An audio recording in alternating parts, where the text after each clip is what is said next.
The trick to being useful without being present was one Wren had spent 22 years perfecting.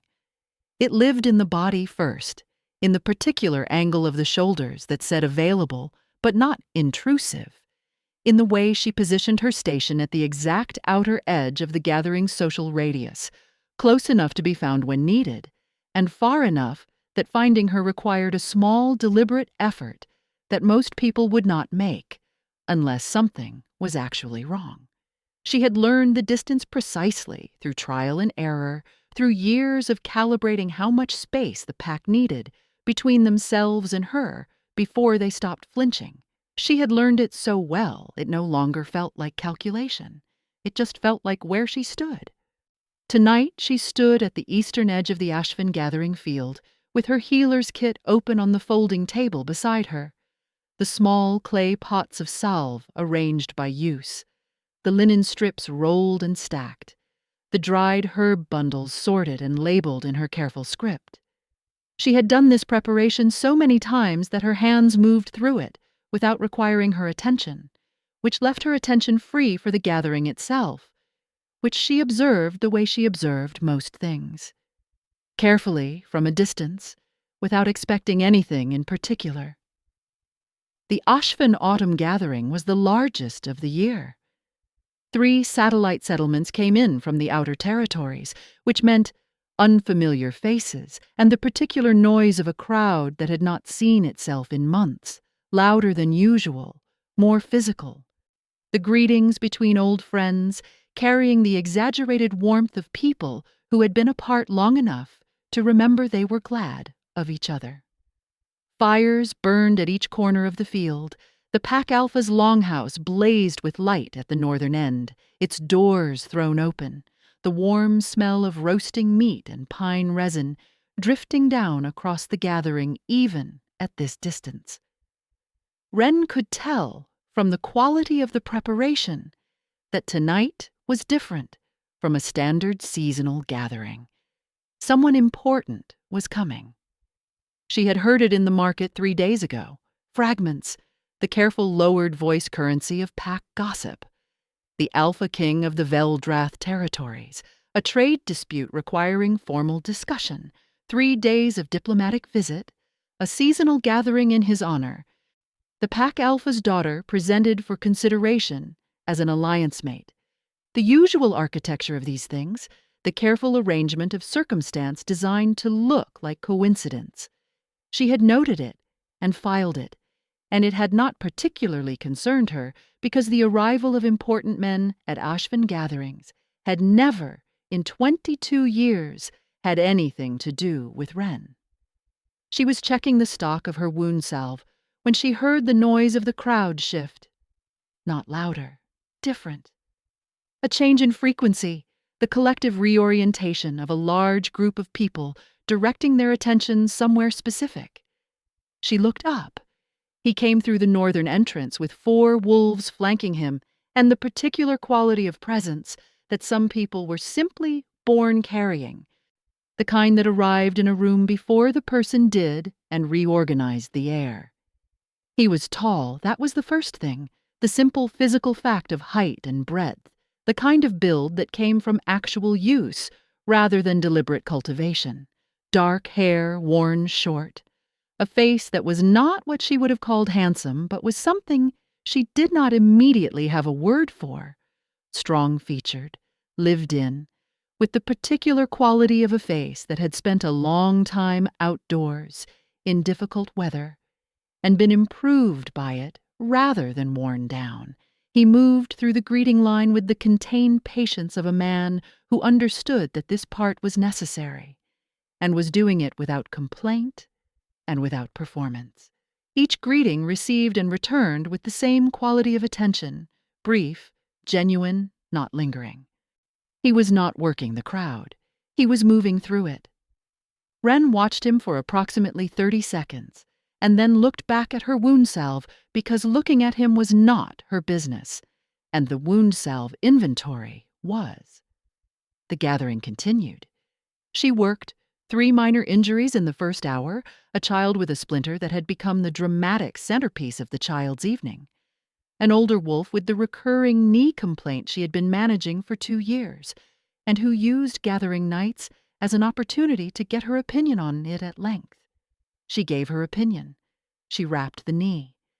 She sent him back to the fire with a packet of the willow bark tea, and the same instructions she gave him every time, and the same prediction that he would not follow them, which he confirmed by immediately walking on it wrong. Across the field she could see Petra moving through the gathering with the ease of someone who had grown up understanding that rooms existed to be moved through gracefully and had been practicing ever since. Petra was beautiful in the particular way of women who had never been given a reason to doubt it. Clean-lined, confident, her dark red hair arranged with the careful artlessness that required significant effort to achieve. She wore deep green, which was a good choice. She was laughing at something the Pack Alpha's Beta had said, and the laugh was perfectly calibrated, warm enough to be genuine, controlled enough to be elegant. Wren watched her and felt nothing complicated. Petra was not a bad person. Why, she was a person who had been told certain things about her own value her entire life, and had organized herself around those things and could not be blamed for the organization. The fact that some of those things involved Wren, the things Petra said when she passed her in the market, the particular quality of her expression when their paths crossed at pack functions, was simply the texture of life in Ashvin. Wren had long since stopped expecting it to change. She felt the scar the way she always felt it at gatherings. Not physically, not a pain, just a presence, a heightened awareness of the left side of her face that was not vanity and not shame exactly, but more like the low-level alertness of someone who had learned to track the moment when a stranger's eyes found the silver-white line running from her temple down across her cheekbone and jaw, and did the thing eyes did. The flicker, the small adjustment in expression, the recalibration. She had been tracking that flicker since she was old enough to understand what it meant. It had appeared on the midwife's face the morning Wren was born, or so the story went. The blood moon, the scar appearing on the infant's face fully formed and silver bright, the midwife stepping back from the basin with her hands raised. The Ashvin pack had its traditions and its records and its long institutional memory, and it had looked at that infant and at that scar and at that blood moon, and it had drawn the conclusion that traditions and records and long institutional memory tended to produce. Cursed. The word had preceded her everywhere she had ever gone in Ashvin. Not always spoken, mostly not spoken, in fact. Ashvin wolves were not cruel in the direct way. They were superstitious in the indirect way, which was worse because it could not be argued with. You could not fight a flinch. You could not hold a stepped-back hand accountable. The pack had simply organized itself at a slight remove from Wren for 22 years, and called it caution and gone about its business and left her to go about hers. Her mother had loved her. She wanted to be clear about that, why even in her own mind. Her mother had loved her with a real and genuine love that had simply had, from the beginning, a slight tremor in it, a barely perceptible uncertainty, the hesitation of a woman who loved her daughter and was also, quietly, afraid of her, and had never found a way to resolve the two things into one.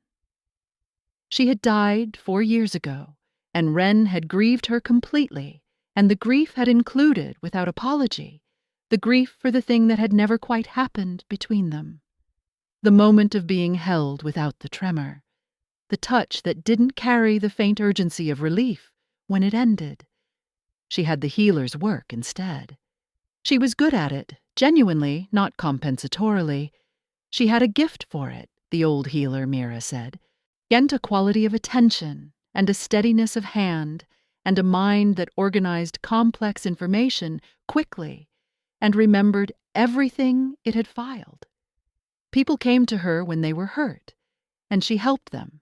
and they were grateful, and they left. The transaction was clean. It was the closest thing to being needed without the complication of being wanted, and she had built her life inside it, and she was not unhappy. She was not unhappy. She had stopped measuring herself against happiness at 17 and had started measuring against functional, and functional she reliably was. The gathering was winding down. The fires had burned to a comfortable level. The diplomatic formalities were apparently concluded, the Pack Alpha and the visiting king having retreated to the longhouse for whatever conversations required privacy and good whiskey. The crowd had thinned to the comfortable remainder of people who were genuinely enjoying themselves and not here out of obligation. Wren was packing her kit. She worked through it in the usual order: salves capped and stowed, linen strips rebundled, herbs wrapped against the night damp. Her hands moved through the familiar sequence without needing direction. Around her, the field continued its quiet wind-down, a few wolves still at the far fires, the distant sound of someone playing a stringed instrument badly and happily. She was reaching for the last herb bundle when she became aware of Boots stopping in front of her station. She finished what her hands were doing before she looked up. This was not rudeness. It was the healer's habit of completing the thing you were doing before redirecting. The discipline of not dropping one task half finished for the next. She wrapped the bundle, set it in the kit, closed the lid. Then she looked up. He was standing on the other side of her folding table with his right hand held out, palm up. A cut across the center of the palm, clean, not deep, already beginning to close on its own the way wolf healing did, but real, an actual injury. She looked at the cut, then at his face. Up close, the gray eyes were more complex than they had appeared from across the field. Not a simple gray, but layered, the color of overcast sky with something warmer underneath. They were looking at her with the straightforward quality of a man who had decided to be somewhere and was not questioning that decision. She did not look at his eyes long enough to make it a moment. She was a healer. She looked at the cut. "Sit," she said, nodding to the low stool on his side of the table, and reached for the cleaning solution without waiting to see if he would comply. He sat. She worked. The cut was what it appeared to be, minor, clean, would close entirely within the hour without her help, but was better cleaned and salved on principle. She worked with the same quality of attention she gave every injury, neither more nor less, her hands doing what her hands knew how to do. She was aware that he was watching her work, not the cut, her, the kind of watching that had a quality of genuine interest in it, rather than the watching of someone waiting for something to be done to them. She did not react to it. She applied the salve. "You're the healer's apprentice," he said. It was not quite a question. "Apprentice is generous," she said. "Mira hasn't practiced in 2 years. She handles the records and argues with my diagnoses on principle. I handle everything else." A brief pause. Then, "Does she win the arguments?" Wren considered this honestly. "Sometimes," she said. "She's been doing this for 40 years. Even wrong she's worth listening to." She cut a strip of linen and began wrapping the palm with the efficient care of someone who had done this particular wrap several hundred times. His hand was still in hers, large, work-roughened, the hand of someone who did not spend his life behind a desk. And he held it with the relaxed stillness of someone comfortable being worked on, which not everyone was. She tied off the wrap and released his hand and looked up. He was still watching her, was still, not the scar. She registered this with the particular awareness of 22 years of tracking where eyes went. He was looking at her face, the whole of it, with the quality of a man who was looking at something he found interesting. "What's your name?" he said. "Wren," she said. He was quiet for a moment. The gathering moved softly around them. The fire at the nearest corner had settled into its late evening steadiness, warm and unhurried. "Calder," he said. Then, without further arrangement, without the social machinery of a king, introducing himself to someone he had decided to know, "I'll come back tomorrow." She opened her mouth to say something sensible about that. He had already stood, already nodded to her with the brief, genuine acknowledgement of a man completing a transaction he intended to continue, and walked back toward the longhouse with the same economy of movement she had watched from across the field. She looked at the empty stool, at the small bloodstain on the edge of her cleaning cloth, at the folding table with its packed kit and its careful arrangement. She looked at the direction he had gone. She finished closing her kit and told herself it meant nothing, and walked home through the cold Ashfin night, and almost believed it. He came back the next morning. Wren was at the herb table behind the healer's cottage, Mira's cottage technically, though Mira had not used the workroom in 18 months, and the herbs were Wren's, and the organization was Wren's, and the small, careful labels on every bundle and pot were in Wren's handwriting, which meant it was hers in every way that mattered, even if the deed said otherwise. She was sorting the late harvest-dried bundles by potency, which required attention and good light, and the particular patience of a task that could not be rushed without consequence. She heard the footstep on the path and knew it was not a patient. Patients approached the healer's cottage with a particular energy, the energy of people who needed something and were hoping the need would be met. This footstep had a different quality, unhurried, certain. The step of someone who was going somewhere they had decided to go. She did not look up from the herbs. "There is a debate in my territory," Calder said, stopping at the edge of the herb table, "about whether dried ash root loses potency faster when stored in clay or in wood." Wren sorted a bundle. "Clay," she said. "Wood breathes and takes moisture. Ash root wants dry and sealed. Anyone storing it in wood is losing roughly a third of the potency by the second month." He was quiet for a moment. "That is what I said," he replied. "My head healer said clay made the oils go flat." "Your head healer is confusing ash root with marsh fennel, which does go flat in clay because of the resin content. They look similar dried. It's a common mistake." She looked up because not looking up had become more deliberate than looking up, and deliberateness in that direction was its own kind of reaction.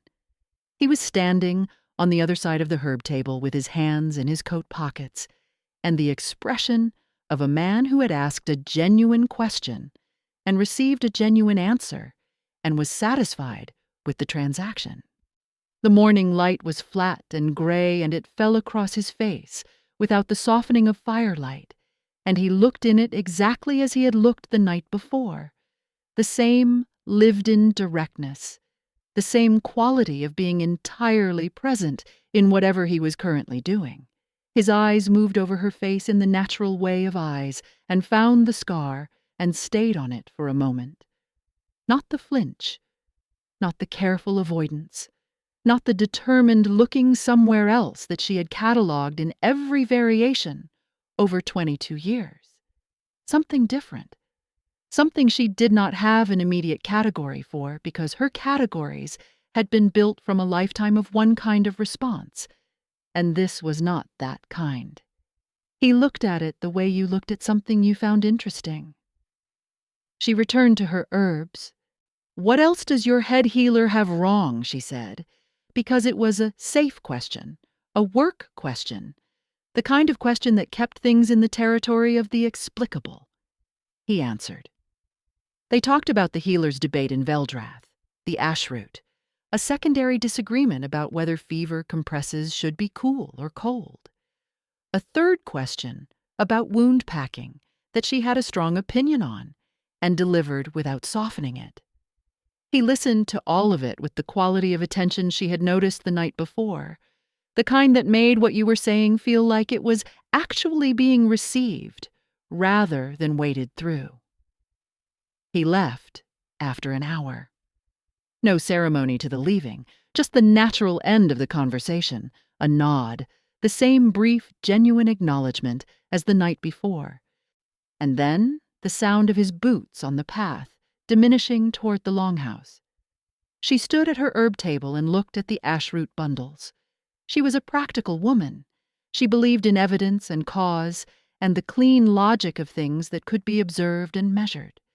She applied this to everything, to the herbs, to the diagnoses, to the 22 years of social data she had accumulated about how Ashven wolves responded to her presence.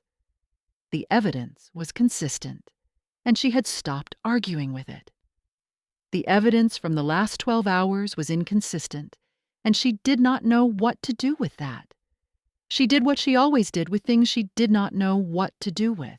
She set them aside and continued working. He came back in the afternoon. She was inside the cottage this time at the workbench, grinding a batch of pain compound that needed a consistent pressure and a consistent pace, and the kind of sustained focus that usually made the hours pass cleanly. She heard him knock at the door, a real knock, 3 even raps, not the tentative apologetic knock of a patient. She let him in. He brought something, a small glass vial he had found at the market in the lower settlement that morning, he said, which he thought might be useful for her kit. It was a good vial, dark glass with a tight cork seal, the kind that was hard to find in the outer territories and useful for the compounds that degraded in light. He set it on the workbench without presentation, without the performance of a gift being given, just the simple placement of a useful thing in a place where it would be used. She picked it up and looked at it. It was a very good vial. She put it beside the others on the shelf. "Thank you," she said, and returned to the grinding. He sat on the low stool near the door, the one patients used, and watched her work. Not in the way of someone waiting for her to stop, in the way of someone who was content with the current situation and saw no reason to alter it. She was aware of him the way she was aware of a new presence in any enclosed space. The peripheral knowledge of where he was, how still he was, how much space he took up. He took up a significant amount of space.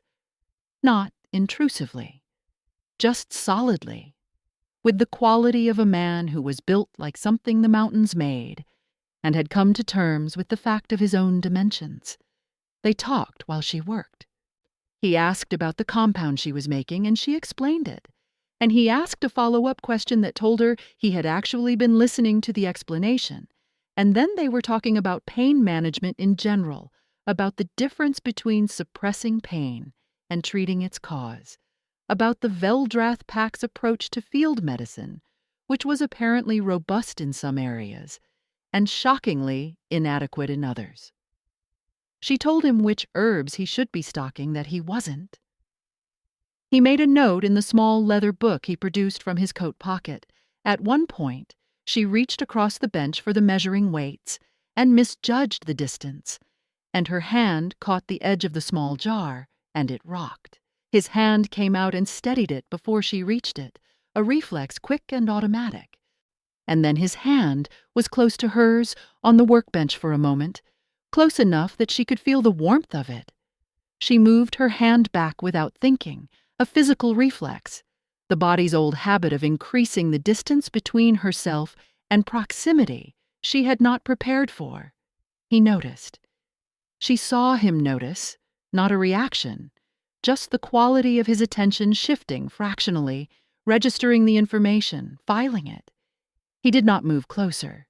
He did not pull his hand back quickly in the apologetic way of someone who had done something wrong.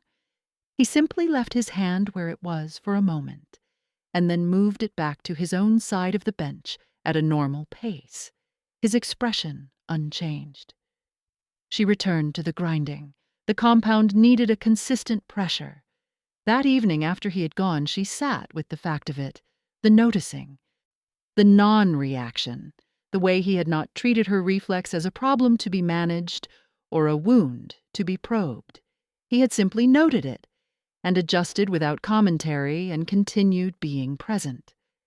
She had not known what to do with it in the moment, and she did not know what to do with it now, except to note that it was different from every other way anyone had ever responded to the physical language she had developed over 22 years of managing how close anyone got. She was thinking about this with her back against the cold cottage wall and her knees drawn up and the fire burning low when she heard the footstep on the path outside. Not his step. She knew his step now, which was information she set aside quickly. This one was lighter, more deliberate, the step of someone who had chosen their timing. The knock was 3 neat raps, and then Petra came in before Wren said anything, which was simply how Petra operated.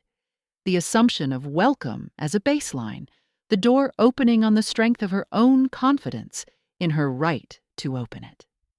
She stood in the doorway in her deep green dress from the gathering, her red hair down now, and looked at Wren with the expression she had perfected over years, the expression of someone delivering difficult information out of genuine care for the recipient, concerned, measured, reluctant.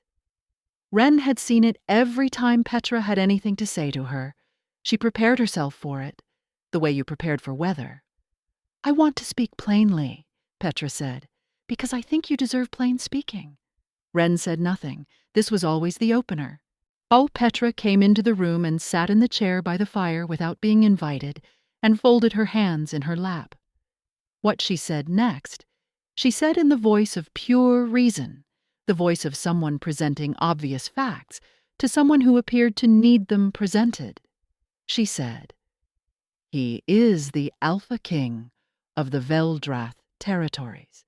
He comes from a bloodline that has held that land for 6 generations.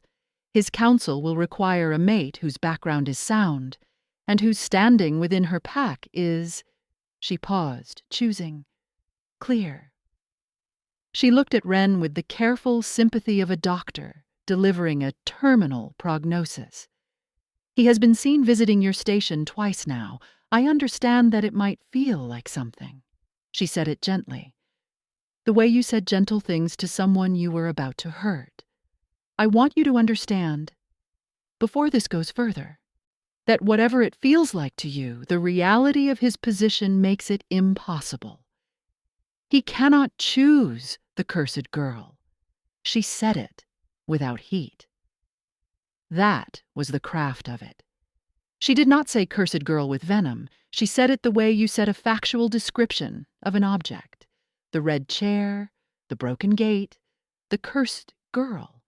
As though the designation was simply neutral and accurate and Wren should have no more reaction to it than to any other piece of geographic information. "You would only embarrass yourself," Petra continued. "And honestly, you would embarrass him. He may not understand the weight of what you're—" She glanced at Wren's scar with the briefest, most clinical of looks. "Of what your history means to this pack. But his council will, and when they object, and they will object, when you will be sent back here, and it will be worse than if it had never begun." She looked at Wren with what appeared to be genuine care. "I am telling you this because no one else will."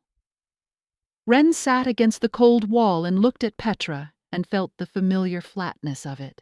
Not pain, not anger, the particular absence that had replaced both of those things a long time ago.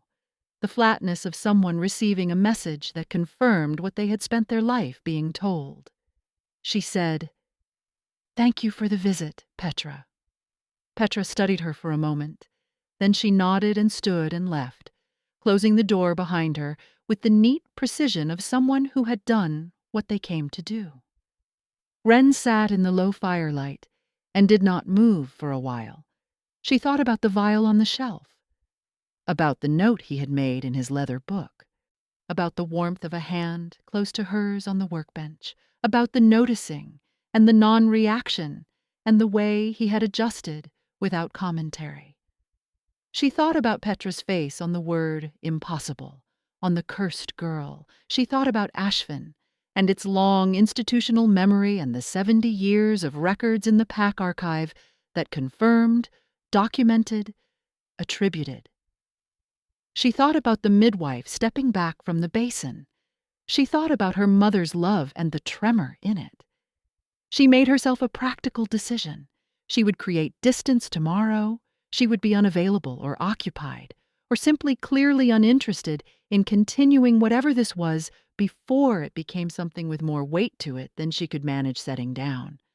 She was a practical woman. She believed in evidence. The evidence was consistent. She had nearly convinced herself when she arrived at the cottage the following morning and found Calder already on the path outside it, standing in the early gray light with 2 cups of something hot, and the expression of a man who had decided where he was going and had arrived. She stopped on the path and looked at him. He held out one of the cups.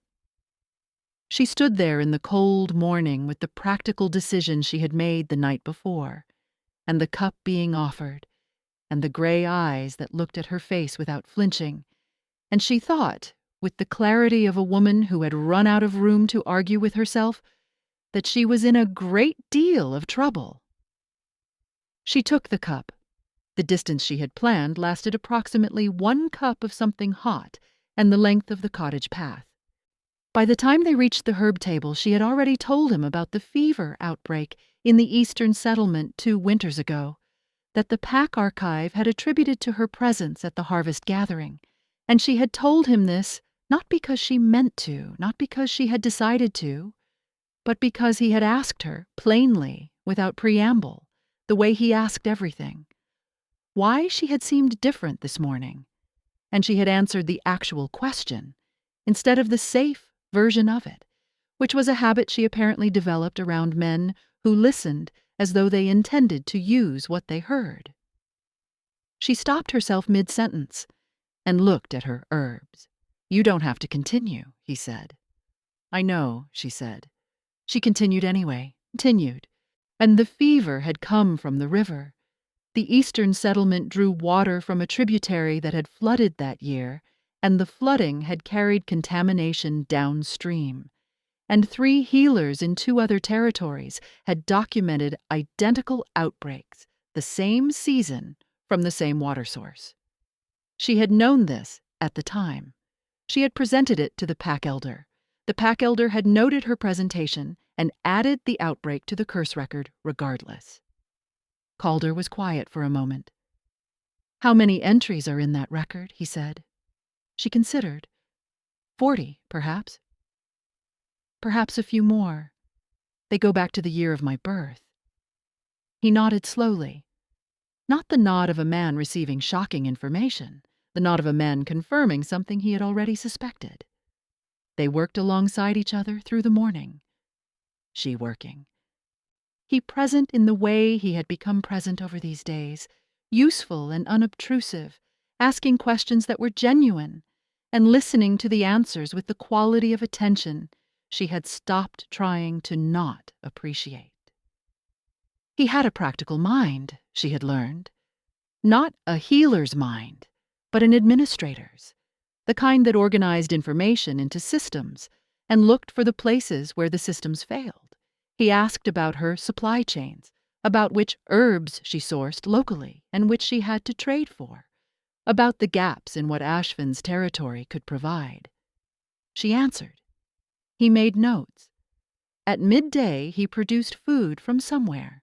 Simple things, bread and hard cheese and dried fruit, the kind of provisions a man carried when he was spending a day outdoors and had thought ahead.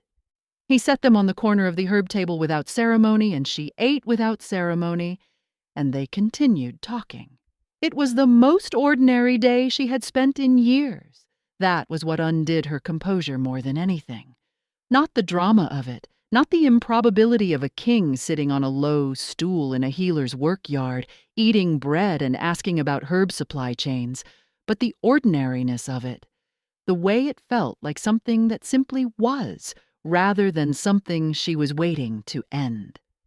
In the early afternoon there was a gap in the conversation, the comfortable kind, and she was aware of him close beside her at the table, and the warmth of him in the cool air. And she thought about what Petra had said. And she thought about the curse record with its 40 entries, and she thought about the flinch, the lifetime of the flinch. She said, "Why do you keep coming back?" He looked at her. "Because I want to," he said. "That's not an explanation. It's the true one." She set down the herb she was holding and turned to face him properly. She was a woman who believed in plain speaking, when plain speaking was what the situation required, and this situation required it. She said, "I know what I look like to your council. A healer's apprentice from a border territory with no political value, and a pack that has spent 22 years documenting the ways my existence causes misfortune. I know what the reasonable interpretation of your presence here is. A king being courteous to a local woman because he is visiting for 3 days, and courtesy costs nothing. I have made peace with that interpretation. What I have not made peace with is not knowing which it is, and I would rather know." He was quiet for a moment. The herb table stood between them with its careful labels and its organized bundles, and the good dark glass vial on the shelf behind her. He said, "My mother had a scar." She waited. "Across her forearm," he said. "From a territorial dispute before I was born.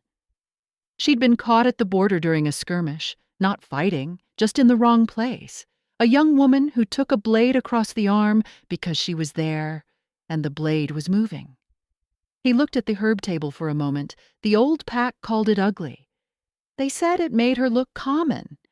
They said my father could have done better than a marked woman. "What did your father say?" Wren said. Calder looked at her. He said it was the most beautiful thing he had ever seen.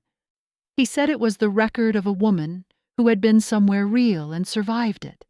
He said he would rather have 1 year with a woman whose body told a true story than a lifetime with one whose surface had never been tested. He paused. "I grew up watching my father look at my mother's scar the way other men looked at their mates' eyes, like it was the specific thing that made her hers." Wren stood very still. "I looked across the gathering field 2 nights ago," Calder said, "and I saw a woman working at the edge of a crowd that was moving around her like water around a stone, and I saw the way the crowd moved, and I saw the way she absorbed it, and I thought—" He stopped. "I thought I have never seen someone so thoroughly themselves in the face of being told they shouldn't be." She felt something move in her chest. She did not trust it. She had spent a long time not trusting movements in her chest. "You don't know me," she said. "No," he said. "I want to." She looked at him. This man with the gray eyes and the mountains-made build, and the leather notebook with her herb recommendations in it, and the cup of something hot produced at the start of a morning he had decided to spend in her vicinity. She looked at him and thought about the 40 entries in the curse record, and the midwife at the basin, and her mother's love with the tremor in it, and the flinch. Always the flinch. 22 years of the flinch. She thought about Petra's face on the word impossible. "I need you to understand something," she said. "What you're describing, looking at someone's scar the way your father looked at your mother's, that is a thing that happens in the story of one particular man and one particular woman. It is not a thing that transfers. What your father felt is not evidence of what you feel, and I am not interested in being someone's active principle, someone's proof that they are not like other men." He took that. He did not flinch from it or soften it or argue it away. He sat with it for a moment with the quality of a man genuinely considering whether it was true. Then he said, "That is a fair thing to say, and I can't prove it isn't that from where you're standing." He met her eyes. "All I can tell you is that when I look at your face, I am not performing anything. I am not correcting for anything or overriding anything or making a deliberate choice to see past something I find difficult." He was quiet for a moment. "I just see you, and I find what I see." He paused. not for effect, for the right word. Worth knowing. Wren picked up her herb. She did not say anything. She did not have anything to say that she trusted yet. But she did not move away, and she did not end the conversation, and when he stayed through the afternoon, she let him stay. And when the day ended in the low gold light of Ashfen's early evening, she was aware that Petra's word, impossible, had developed a fracture in it that she had not put there deliberately and did not know what to do with. 3 more days passed. The trade negotiations concluded. Calder's formal business in Ashfen was done. He did not leave. His guards were patient about this. His counselors were less patient. She could tell from the quality of the looks she received when she passed the longhouse, the careful measuring looks of men recalculating something they had thought was settled. She noted the looks and filed them and continued working. Calder continued appearing, in the mornings with cups of something hot, in the afternoons with questions about herbs, or with no particular reason that he offered. One evening, he simply sat on the low stool inside the cottage while she finished her end-of-day inventory and read from a small book he had brought, and said nothing, and she said nothing, and the fire burned between them, and it was the most peaceful evening she could remember in a long time. She had stopped waiting for the other shoe, not because she had stopped believing it existed, but because the waiting had become more exhausting than whatever the landing would be, and she had decided without deciding to simply be in the days as they were, rather than the version of them where everything was about to end. She was in the middle of this when Aldrich, the Pack Alpha's senior counselor, appeared at the cottage door on a gray morning with the expression of a man running an errand he had been given rather than chosen. "The Pack Alpha requests the presence of the healer's apprentice," he said, "at the senior gathering this afternoon." She looked at him. What senior gathering? A formal meeting of the Pack's elder wolves. He paused. "The visiting king has also been requested to attend." She looked at him for a moment longer. Then she nodded, and he left, and she stood in her doorway and felt the other shoe beginning its descent. The senior gathering was held in the Pack Alpha's longhouse, in the large inner room where the formal pack business happened. The long table, the carved chairs, the wall of pack records going back 4 generations. 15 of Ashfen's most senior wolves were already seated when Wren arrived. Calder was there, seated to the Pack Alpha's right, his expression giving nothing away. His counselors flanked him. Petra stood near the far wall with the contained satisfaction of someone who had arranged things and was watching them arrive at their arranged conclusion. Wren took the seat indicated near the near end of the table. She folded her hands. She waited. Petra stepped forward. She had prepared carefully. Wren could see that in the quality of what she had assembled. The document she carried was old, the Pack Archives record book, the actual physical volume with its aged covers and its careful script going back to the year of Wren's birth. She set it on the table and opened it to a marked page and began to read. She read well. That was the first thing. She had a clear voice and a measured pace, and she read the entries with the affect of a person presenting evidence rather than making an accusation, which was more effective than accusation would have been. The drought of Wren's 3rd year, the failed harvest of her 7th, a trading dispute that had cost 3 families their savings the year she turned 10, the fever outbreak, the elder's death at 89, a litter of pups born wrong one summer, a fire in the southern settlement, a bridge collapse, 2 mating bonds that had failed in the years after she had been present at the ceremonies. She read 43 entries. The room listened with the particular quality of an audience receiving confirmation of something they had always believed. Not surprise. Recognition. The relieved recognition of people who had been carrying a private conviction and were now watching it, made public and official. Wren sat at the near end of the table and listened to the record of her life, and felt the flatness, the old, familiar flatness that had replaced pain and anger a long time ago. She had heard most of these entries before. She knew the record existed. She had spent 22 years living inside the story it told about her, and she had long since stopped expecting the story to change. She looked at Calder. His face was what it always was. Still, the weight of him motionless, which she had learned, meant something was happening underneath rather than nothing. He was looking at Petra while she read, and then at the record book, and then, briefly, at Wren. She held his gaze for a moment. Then she looked back at the table in front of her. Petra finished reading. She closed the record book with the neat finality of a woman completing a presentation she was proud of.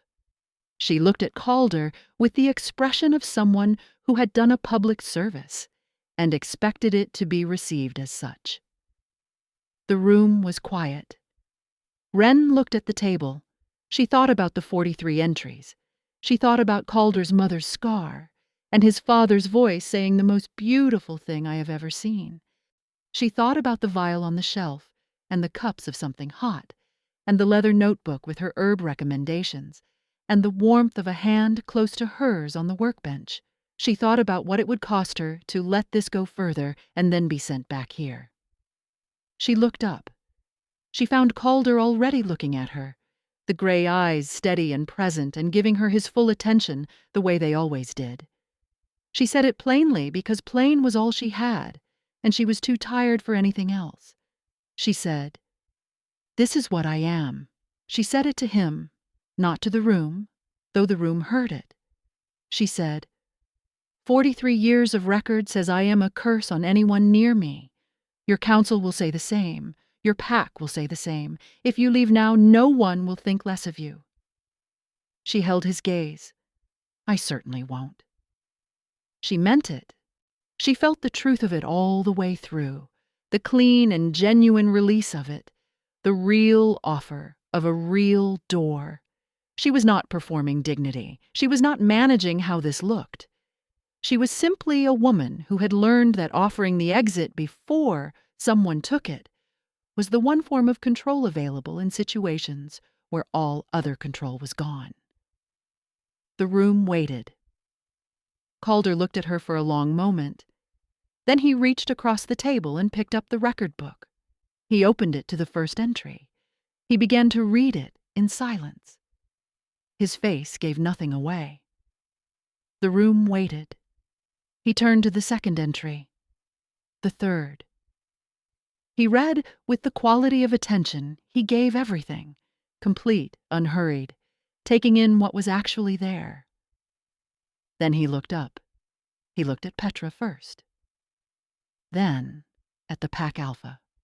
Then at the assembled senior wolves with their relieved recognition still sitting on their faces. He said, I have some questions about these records. His voice was what it always was. Low, even, carrying without effort. Not raised, not cold. The room shifted.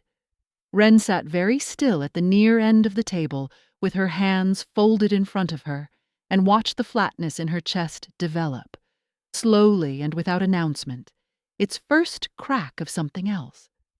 The first question was about the drought. Calder opened the record to the first entry, Wren's third year, the drought that had failed the eastern crops and cost the Ashvin pack a difficult winter.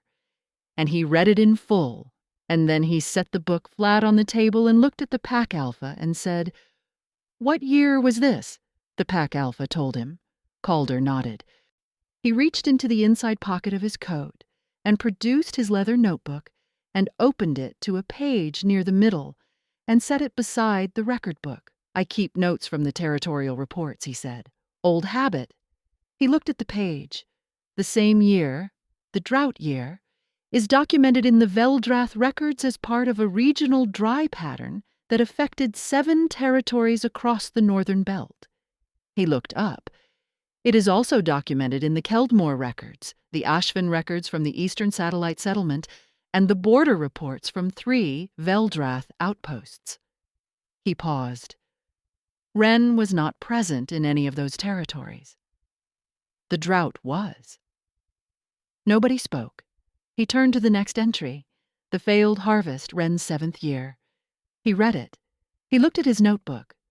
The soil condition documented in the Ashvin healer's notes from that season matches a fungal contamination my territory's farmers identified and resolved 11 years ago with a simple crop rotation. He looked at the pack alpha. I can send you the documentation. The contamination spread through shared seed stock across 4 territories that year. Wren was 7. A chair shifted somewhere down the table. The sound of someone adjusting their weight. He turned the page. The trading dispute. He read it. He looked at the room. The family involved. He named them, and Wren saw 2 of the senior wolves register the name with the slight movement of people who knew it, filed a formal complaint with the Border Trade Office in the same year, citing a contract breach by their eastern supplier. The contract breach is documented. The supplier was fined. He closed his notebook. The dispute had a cause. It was not Wren. Petra said, "These are coincidences." The record, "I'm not finished," Calder said. He said it exactly as he said everything. Not raised. Not cold. Just certain. With the patient finality of a man who had decided where he was going and intended to arrive. Petra closed her mouth. He went through the record. Not every entry. He was not performing exhaustiveness for the room's benefit. He was not building to a theatrical conclusion. He went through the entries for which he had information, and he gave the information plainly. And when he reached an entry he could not address specifically, he said so and moved to the next one. The fever outbreak, the contaminated tributary, the identical outbreaks in 2 other territories, the healer's notes. He looked at Wren when he said this, a brief acknowledgement, and she understood he had remembered what she told him at the herb table and had apparently spent some portion of the intervening days confirming it. The elder's death. He looked at the entry. 89 years old, he said. He looked at the room. He looked at the eldest wolf present, a woman in her 70s at the far end of the table, and said, with respect, is 89 years considered an unusual age to die in Ashvin? The elderly wolf made a sound. It might have been a cough. It might have been something else. The bridge collapse. A construction report filed 2 years before the collapse by the Ashvin maintenance record keeper noting the deterioration of the eastern support beam. He had obtained it. Wren did not know how, sometime in the past 3 days. He set it on the table. The beam failed, he said. Not a curse. A beam. He worked through the record with the steadiness of a man doing a necessary job without drama and without heat, and the room shifted around him as he worked. Not all at once, not dramatically, but in the incremental way that rooms shifted when the story they had organized themselves around began to develop structural problems. Some faces moved from the relieved recognition she had seen at the start to something more complicated. Some remained where they were, resistant, the faces of people for whom the story was too old and too load-bearing to release easily. A few, toward the far end of the table, had developed the particular expression of people who had always had a private doubt, and were watching it publicly confirmed, and did not entirely know what to do with the feeling. Petra's composure had developed more than a fracture. It had the quality of a structure that had lost a key support, still standing, visibly, but with a different relationship to gravity than it had possessed an hour ago. She was looking at the record book and then at Calder's notebook, and then at the pack, Alpha, beside her, with the expression of a woman recalculating distances. Wren sat at the near end of the table and watched all of it, and felt the flatness in her chest, continuing its slow transformation, into something she did not yet have a name for, something that had warmth in it, something that hurt in the specific way that things hurt when they had been compressed for a very long time and were being given room. She did not cry. She had not cried about this since she was 14, and she was not going to cry about it in front of 15 senior wolves and a king and Petra. She sat straight and kept her hands folded and let her face be what it was. Calder set down the record book. He looked at the Pack Alpha. "I have addressed the entries for which I have documentation," he said. "For the remainder I cannot speak specifically, but I will say this." He looked at the room, the sweep of it, unhurried. A record that attributes every misfortune of 40 years to the presence of one person is not a record of a curse. It is a record of a community that decided something before it had evidence, and then collected confirmation for it afterward. He paused. Every pack does this. It is how communities manage fear. He said it without condemnation. Factual, the way he said everything factual, but it is not the same thing as truth. The room was very quiet. He looked at Petra. "You presented this record in good faith," he said. "I understand that.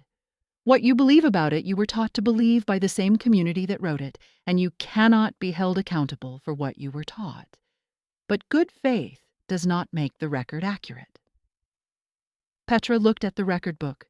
She looked at Calder's notebook with its neat entries beside it. She looked at the Pack Alpha, who was looking at the table with the expression of a man doing difficult arithmetic. She did not say anything else. She had nothing left to say that the room would receive the way she had intended. Calder turned. He looked at Wren. The room fell away. That was how it felt. Not dramatically, not with a rushing sound, just the quiet, peripheral recession of everything that was not this moment. This man looking at her from across the table with the gray eyes and the lived-in face and the leather notebook that contained, alongside the territorial reports and the herb recommendations, the documentation he had apparently spent several days quietly assembling on her behalf. He rose from his chair. He came around the table to her end. He stopped in front of her. Not 3 feet, not the careful distance he had maintained, closer than that, a close enough that she could feel the warmth of him that she had moved away from at the workbench, and was not moving away from now. He said, "Your scar is not a curse mark." His voice was low, and the room heard it anyway. He said, "It is the first thing I saw when I looked at you, and it is not a flaw I am correcting for, and it is not a thing I have decided to overlook." He looked at her face with the same quality of looking. She had been trying to categorize since the first night, and she understood now that the category she had been missing was simply this. He was looking at her the way his father had looked at his mother's scar, like it was the specific thing that made her hers, like it was not separate from her but part of the record of her, part of the true story of what she was, and the true story was what he wanted. He said, "I would like to claim you, not despite it." He paused, and she heard in the pause the weight of a man saying the most precise version of a true thing, because it is yours, and everything that is yours is what I want. The room was completely still. Wren sat in the chair she had occupied for the last hour and looked up at this man and felt the full weight of what was being offered, not just the claiming, the whole of it, the notebook, the cups of something hot, the good vial, the afternoons at the herb table, the warmth of a hand close to hers that had not pushed when she pulled away, the specific and patient accumulation of a person who had decided she was worth knowing and had gone about knowing her with the same practical, unhurried certainty he brought to everything. She thought about the midwife at the basin. She thought about her mother's love with the tremor in it. She thought about 14 years old, and the last time she had cried about any of this, and the decision she had made in the aftermath of those tears. The decision to need nothing, to want nothing that could be taken away, to build a life so thoroughly sufficient unto itself that loss had no purchase on it. She had built that life. She had built it well. It had kept her functional and intact, and it had cost her, every single day, the bone-deep hunger she had become so practiced at ignoring that she had almost convinced herself it was gone. It was not gone. She looked at Calder. She looked at his face in the longhouse light, the face that did not flinch, the gray eyes that found her scar and stayed on it with the quality of a man looking at something he found genuinely interesting. She looked at the leather notebook still open on the table beside him. She thought about the ordinariness of the days she had spent in his company, ordinary in the specific way of things that were simply themselves, without performance, without management, without the exhausting labor of making yourself acceptable. She thought about being brave. She had been brave her whole life, in the ways that survival required, the bravery of continuing, the bravery of building something from the materials available, the bravery of absorbing the flinch and the record and the careful distance without letting any of it finish her. This was a different bravery. This was the bravery of the open hand, the extended thing, the yes said in front of 15 people who had spent 40 years on the other side of the argument. She stood up. She stood up and she looked at him and she said, yes. One word. Her own voice. Steady all the way through.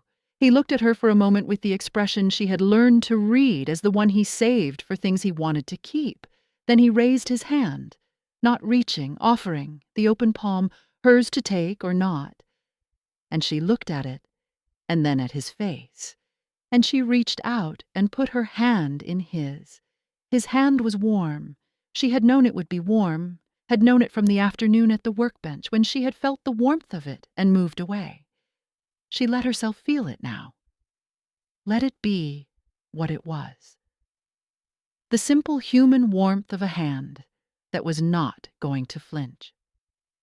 The claiming happened at the edge of the gathering field as the sun went down, just the two of them, and the cold Ashvin air and the early stars beginning their work overhead. Not in the longhouse, not in front of the senior wolves. On her terms in the open air, in the place where she had spent 22 years standing at the edge of things. He asked her twice if she was certain.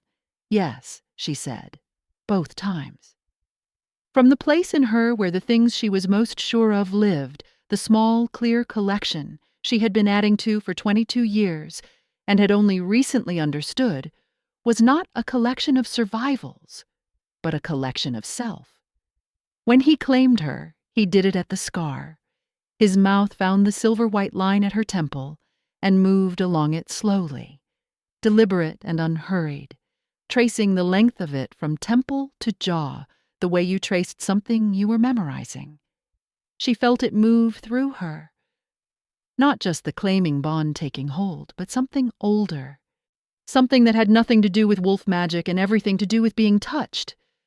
Finally, and without flinching, in the place the world had always touched her, with fear.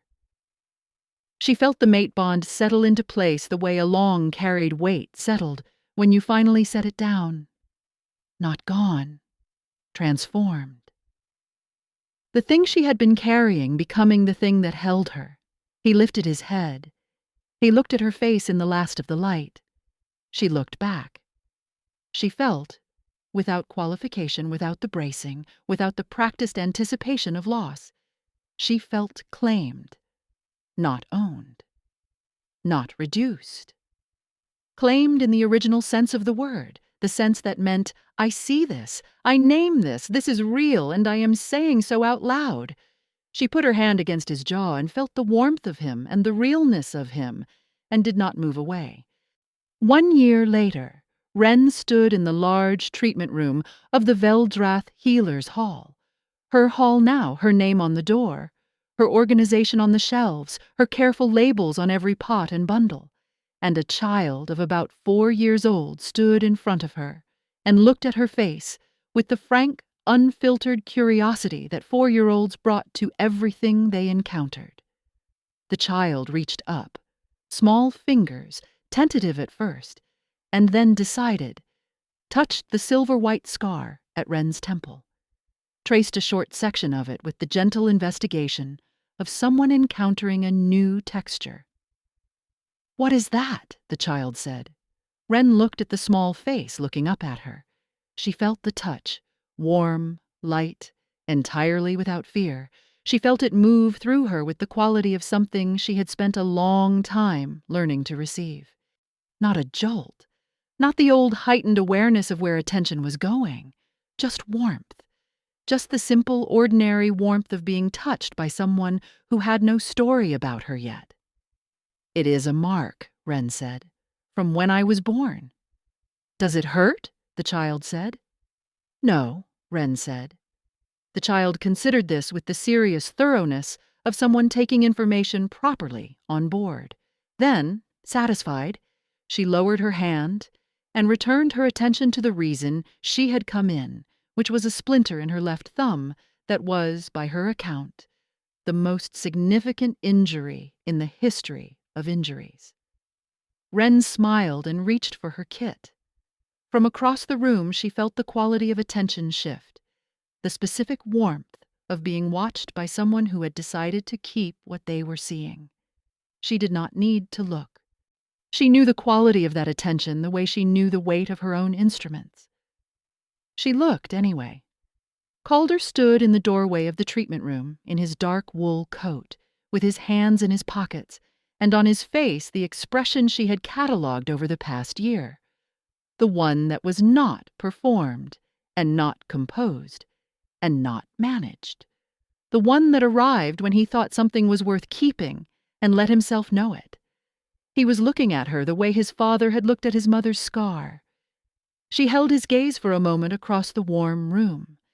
Then she returned to the splinter, which was, she agreed with great seriousness, the most significant injury in recent memory, and deserved her full attention. The child submitted to the procedure with the bravery of someone who had been told they were brave and had decided to honor it. Wren worked with her steady hands in the warm light of her hall, and felt, in the specific and unqualified way, of something that had been true for a while and had simply needed time to be believed. At home. Not at the edge of things. In the center of them.